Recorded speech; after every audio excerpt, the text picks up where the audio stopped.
Ngayong araw nga pala mga kaprobinsyano, ang inyong boss commander muna ang mag-voice over. Dahil ang inyong kaprobinsyano ay medyo nasubo sa kanyang mga kumpare. Bali ko kwento ko lang naman sa inyo yung naging kaganapan ngayong araw. Dahil wala nang ang bagyo at natigil na rin ang pag-ulan, eto at maaga nga kaming napunta ng palengke. Pero sumaglit lang naman kami mga kaprobinsyano, bibili lang kami ng mga sangkap sa ating iluluto ngayong araw. Dahil makulimlim pa nga rin ng panahon kahit na wala ng bagyo, napili nga naming lutuin itong request ng isa naming follower. Bagay na bagay nga daw ulam ngayon yung binayabasang pata. Dahil uso naman yung bayabas ngayon, eto at siyang lulutuin ng inyong kaprobinsyano. Sa halip nga na sa malaking kaldero, dito niya naisip na iluto sa palayok. Dahil mas sumasarap daw kasi ang ulam kapag ka dito niluluto. Bali ilalaga niya nga pala muna ito ng may kasamang tanglad. Tapos maghihintay lang naman tayo ng mga ilang minuto. Kailangan kasi nating maalis yung mga iibabaw na insecurities niya. Kaya habang naghihintay nga, eto't inasikaso na nga muna namin yung mga gagamiting sangkap. Simple lang naman yung mga kailangan natin dito mga kaprobinsyano, pero ang mahalaga dapat hinog yung mga gagamitin nating bayabas para mapalabas natin na mabuti yung pinakakatas. At pagkatapos yan ng 10 minutong pagkakakulo, eto't aalisin lang natin yung mga umiibabaw na impurities ng karne. Alam nyo namang hindi kainaman yung lasa niyan. Pagkatapos magkasunod na nating ilagay yung sibuyas at bayabas. Takpan lang natin yan at saka tayo maghihintay ng mga nasa 40 minutos. Hindi rin naman kasi ganun katanda yung nabili nating karne ng baboy. Kaya nung okay na nga yung pagkakakulo, sinubukan na nga ng ating chef na tusukin kung okay na. Ayun, at malambot na raw. Kaya inilagay na niya yung mga sangkap nating gulay. Gusto nga sana namin ilagay yung talbos ng sitaw. Kaso wala ngang available kaya kangkong na lang. Tapos wag natin kalimutan yung mga pampalasa. Sukatin nyo na lang sa gusto ninyong timpla. Tsaka lang natin ulit pakuluan mga kaprobinsyano. Katulad din po ba namin kayo? Yung tipong nababanguhan sa halimuyak ng bayabas. Lalo na kapag kasama sa lutuin. Dahil din siguro lumaki kami kasama ng aming mga lola. At nung maganda na nga'y pagkakakulo nitong ating ulam, syempre, titikman na yan ng ating chef.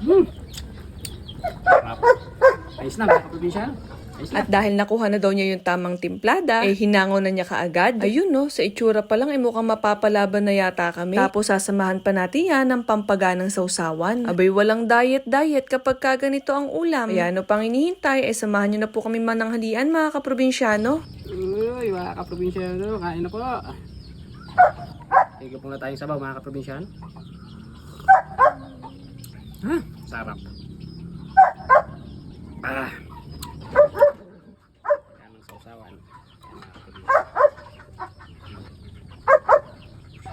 Nangingilig-gilig pa, mga kaprobinsyano. Ambot.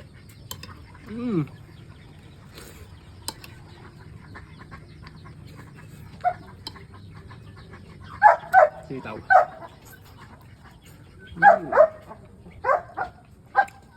Kangkong.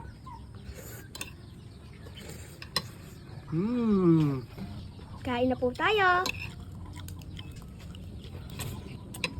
Lambot. Solid po talaga ang binayabasang pata. Try nyo na rin po. Kain na tayo mga kaprobinsyano. Bagay na bagay sa maulang panahon, binayabasang pata ng baboy. Ayan o, malaki ng pata. Tikman na natin mga kaprobinsyano. Yan ang salambot pa lang po ng patay o. Talagang gaganahan ka na. Kain po.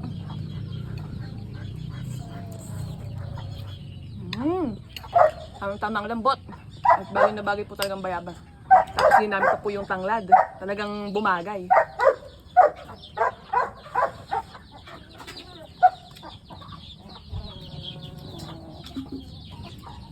Napaka-solid, mga kaprobinsyano.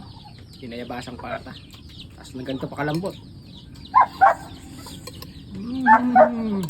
Abay, mukhang mabibitin yung isang kalderong kanin. Sabi ko nga sa aking mga kasama, sulitin na ang ulam at madalang lang kami mag-ulam ng pata. Ano ba yun mga kaprobinsyano? Nabusog na naman tayo ngayong araw. Maraming salamat po sa inyong panonood at suporta. Bye!